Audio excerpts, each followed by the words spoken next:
ಮದ್ಯಪಾನ ಮಾಡಿ ವಾಹನ ಚಾಲನೆ ಮಾಡುವವರ ವಿರುದ್ಧ ವಿಶೇಷ ಕಾರ್ಯಾಚರಣೆ ನಡೆಸಿರುವ ನಗರದ ಸಂಚಾರ ಪೊಲೀಸರು ಕಳೆದ ಒಂದು ವಾರದಲ್ಲಿ 1187 ಪ್ರಕರಣಗಳನ್ನು ದಾಖಲಿಸಿದ್ದಾರೆ.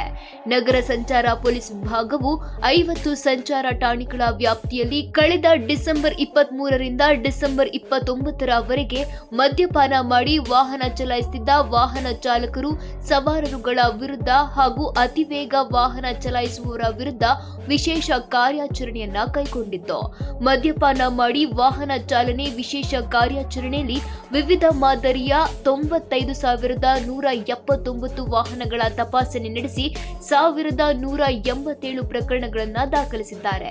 ಅತಿ ವೇಗದಿಂದ ವಾಹನ ಚಲಾಯಿಸುವವರ ಕಾರ್ಯಾಚರಣೆಯಲ್ಲಿ 165 ಪ್ರಕರಣಗಳನ್ನು ದಾಖಲಿಸಲಾಗಿದೆ ಎಂದು ಜಂಟಿ ಪೊಲೀಸ್ ಆಯುಕ್ತ ಎಂಎನ್ ಅನುಚೇತ್ ತಿಳಿಸಿದ್ದಾರೆ. ದಾಖಲಿಸಿದ ಪ್ರಕರಣಗಳಿಂದ 1.65 ಲಕ್ಷ ದಂಡವನ್ನು ಸಂಗ್ರಹಿಸಲಾಗಿದೆ. ನಗರದಲ್ಲಿ ಮದ್ಯಪಾನ ಮಾಡಿ ವಾಹನ ಚಲಾಯಿಸುವ ಮತ್ತು ಅತಿವೇಗ ವಾಹನ ಚಲಾಯಿಸುವವರ ಹಾವಳಿಯನ್ನ ತಡೆಗಟ್ಟಲು ಮತ್ತು ರಸ್ತೆ ಸುರಕ್ಷತೆಗಾಗಿ ವಿಶೇಷ ಕಾರ್ಯಾಚರಣೆ ಮುಂದುವರಿಸಲಾಗುವುದು ಎಂದು ಹೇಳಿದರು.